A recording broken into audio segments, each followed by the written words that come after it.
You take a sound, any sound, record it, and then change its nature by a multiplicity of operations. You record it at different speeds, you play it backwards, you add it to itself over and over again.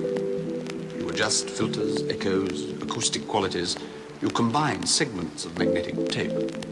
By these means and many others, you can create sounds which no one has ever heard before.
So what's up, guys? TMD in the building right now, doing a bit of something different today.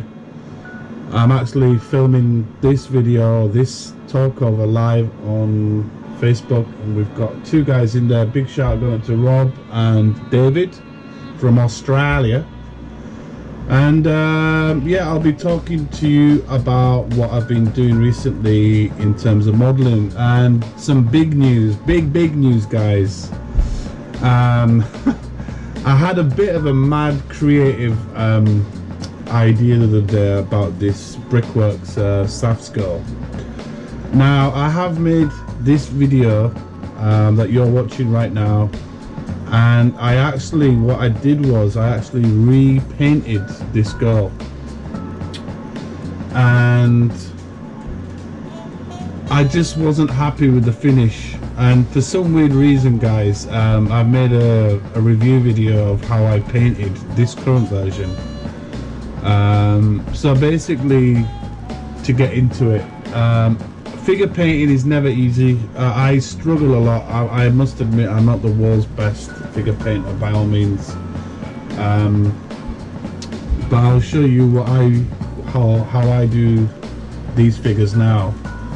So right now, as you can see in the video, I'm using the MIG Ammo Flesh set, guys. It's a very good set. They do have ball bearings in the actual paints, but some of the paints that I had, guys, for some reason they've got really thick over time, so they need a really good shake. And I used the MIG acrylic thinner as well with this. So as you can see now, what I normally, how I work is I use the darker brown, the darkest color, and I work all my way up to the lighter colors, the midtones and highlights. So I've basically here laid down the darkest brown, guys, and I work in layers. Turn that off a bit, guys, sorry. Work with your darker colors first as a base coat, then I use the next brown, which is kind of a terracotta color, and then I work on top of the base coat, mainly all kind of covered. Then I go up to the next color, which is more of a flesh color. And as you can see in the video, guys, for my guys watching out on Facebook Live and you guys that are going to be watching on YouTube, is that I am now currently picking out all these spots on here that are like will have highlight, and it can take quite a while to do because you really need to work in natural light. This is what I've found working in my room with lights, is that when you've finished a process, sometimes the color doesn't look right. It can either be lighter or darker, but in natural light you'll have all the colors like visual, and it'll seem that you can notice what work you've done. So on this figure here, I'm still using kind of a mix of that terracotta and skin flesh tone, and I'm just basically got my PSI down to about 15 PSI, working in thin kind of swoops and just taking it really slow. As you can see on my video, I had some weird issues with my Infinity. For some reason it was getting back bubbles, and I don't know why, what's happened to it. I don't know if it was because the acrylic paint wasn't thinned down enough. You can see I need to clean this brush actually. There was some issue with it. What's up, Chong? And I was having some airbrushing nightmares last night, and it was really pissing me off like you wouldn't believe. But anyway, I managed to get through it. I'm not 100% happy with the new paint finish that I've done, but it's not shit by all means, but it's not brilliant, and it's just, again, it's a whole learning curve. It's all trial and error. I don't usually do like the kind of like military style high pop stuff. I tend to like my figures looking quite natural looking. It's just the way that I paint. So all it is, you've got to treat this as a canvas and realize that with anything there is dark tones, i.e. shadows, there are mid-tones, and there are highlights. So, you know, you're working from dark to light. Once you can get that concept into your mind and keep practicing, you'll kind of grasp figure painting. And it's all about tones. That's, if you look at a human face, it's never just one tone, right? There's loads of tones going on. There are some people out there in the modeling world, including some of my friends that are modeling friends, will use maybe acrylics, like putting greens and reds and blues into there. That is great. That helps the figure have depth, which I will be doing another video on this after I finish making this video talk over. But I will be going in with some Games Workshop inks. I really like the inks that the Games Workshop does, and I found that when I do my figure stuff, I actually add a little bit of distilled water to my inks, because sometimes with those Games Workshop inks, they can be a bit too strong.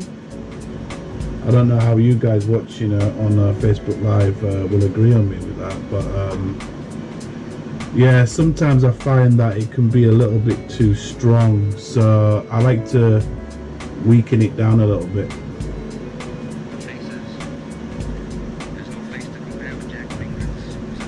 If you guys that watch my channel, my YouTube channel, have got any tips or any ideas or any good figure painters that we should be looking out for, please put them in the comments or send me some links. I'd really like to know. The problem with me is because I mainly build sci-fi, I rarely have the opportunity to practice my figure painting, and that's like with a lot of the guys that do Gundams as well. It's mainly the military guys that have a good grasp of it, because obviously with military stuff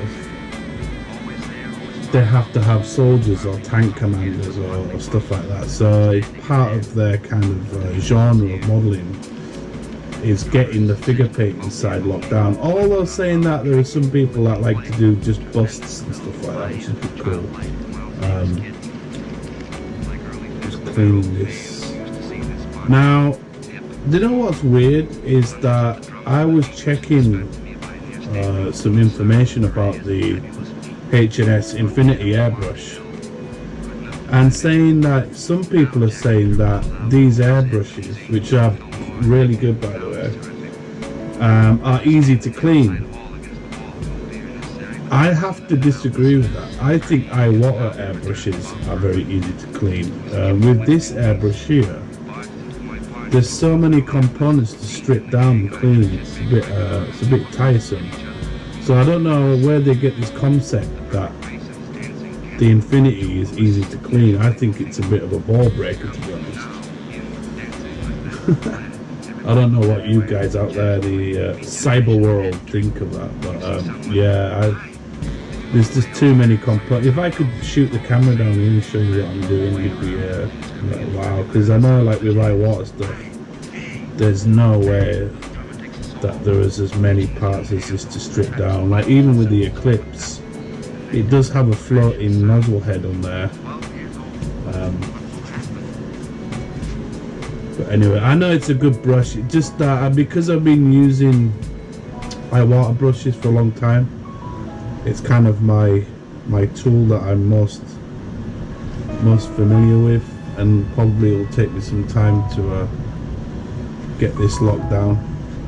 But going back to the video, guys, as you can see now, I've managed to get on some flesh tones.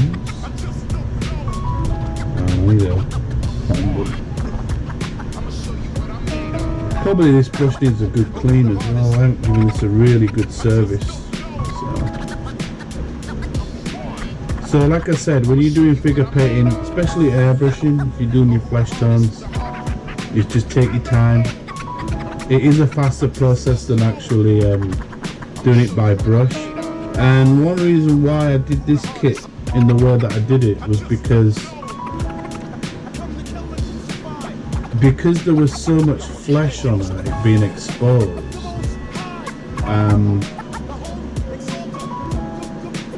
I didn't want to have any chalky kind of effects on there, which can happen if you don't mix your paints right. Mark Dewhurst. I wanted a very flat finish, and I wanted it to have like this transparency like you would find with human flesh. And this brings me back to what I was saying at the beginning of this video, was the fact that when you see these guys do like these high contrast stuff, which is, I really dig that shit. I really dig people that can do it really well. I really respect how they've done it. But for me, I don't know, it just looks, I don't know, it just looks too weird for me. I just like things looking more natural, but that's just a subjective thing, right?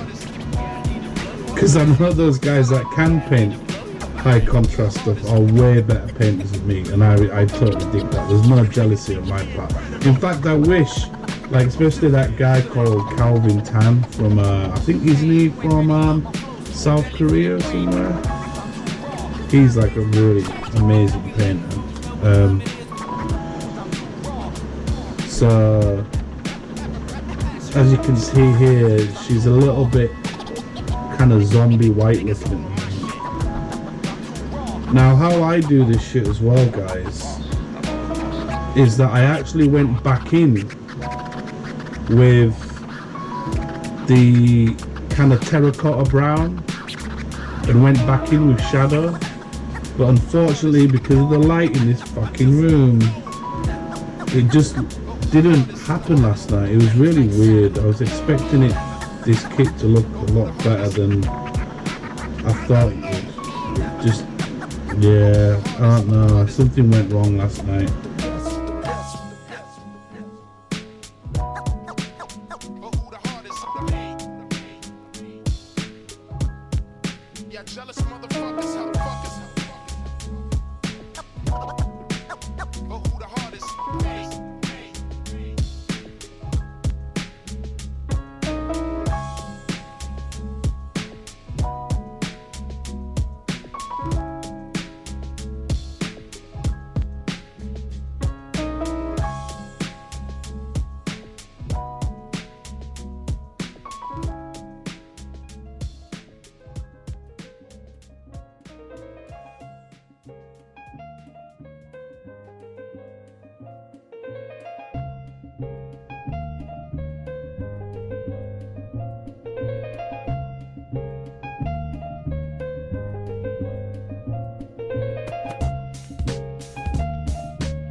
And also you have to be real careful as well that, you know, you're adding layers and layers of paint on here. I didn't want to concentrate too much on the face because I didn't want to layer it up too much, so then when I got to doing the face, the eye sockets would have been filled with paint and it would have been a real nightmare. I'd have lost a lot of detail. So I tried to like stay away from that as much as possible. Just one thing to be wary of. But like I said, I mean, I thoroughly enjoyed doing the first one of this, and I'm really excited to get this kind of last one done as well and see if I've improved at all.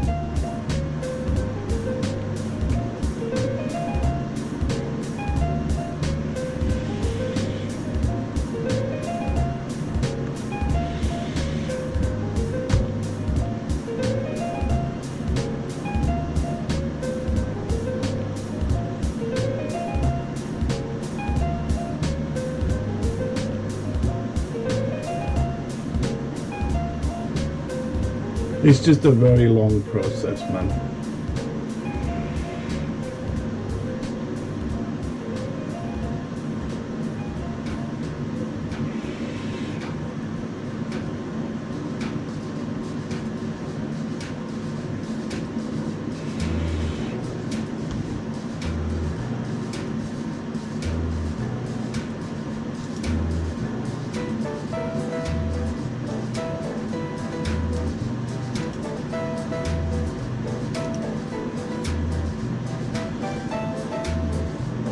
And then on this section here, guys, I kind of did an all over kind of misting on there, because last night, I don't know if there was something wrong with my eyes, but man, it was really weird to paint last night. It was a real challenge, and it was a bit too orange, so camera probably doesn't pick it up. But as you can see here, this was actually my first attempt at doing this. Just doing the primer there. And I'll show you pictures of my first attempt that I did. That was my first attempt, which was a lot better than the second one, by the way. But this is kind of like the effect that you want to be kind of looking for.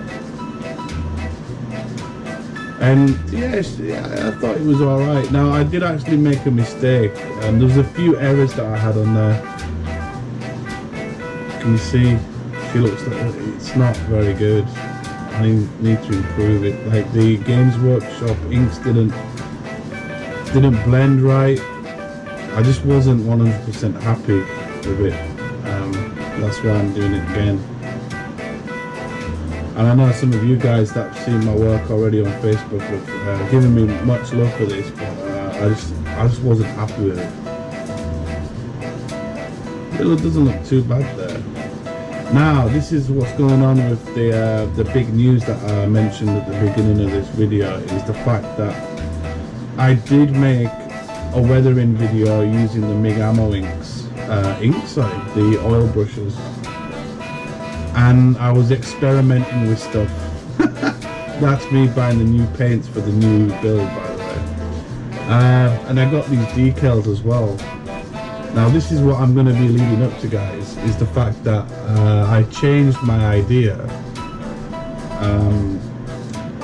and I felt that the woman on the tank just didn't work right. I don't know, I just had a weird feeling that I wasn't happy with what I'd done. So my next SAFS build, it's already been in prep. I've actually de-stripped,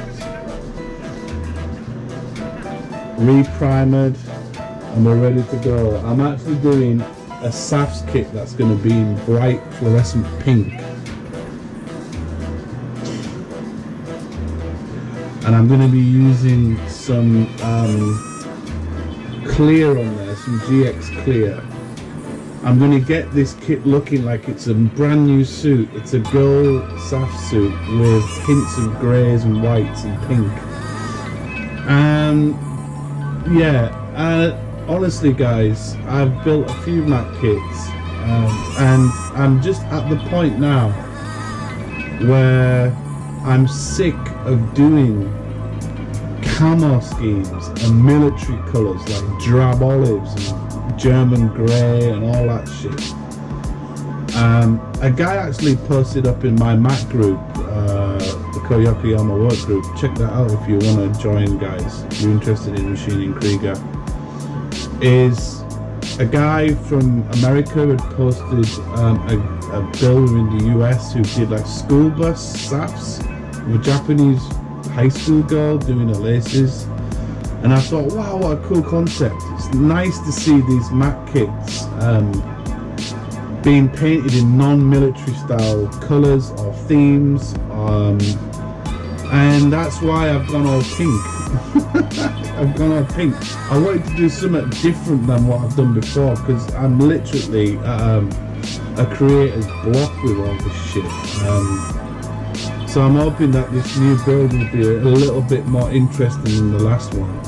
I will still be uploading footage of me doing the weathering with the oil brushes. I'm not gonna just throw that file away. So watch this space, guys. I'll be doing some more videos on the new SAFS Pink Bunny, I'm gonna call it.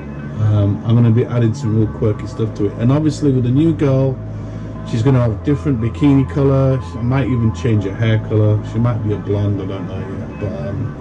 But let's see how it goes, guys.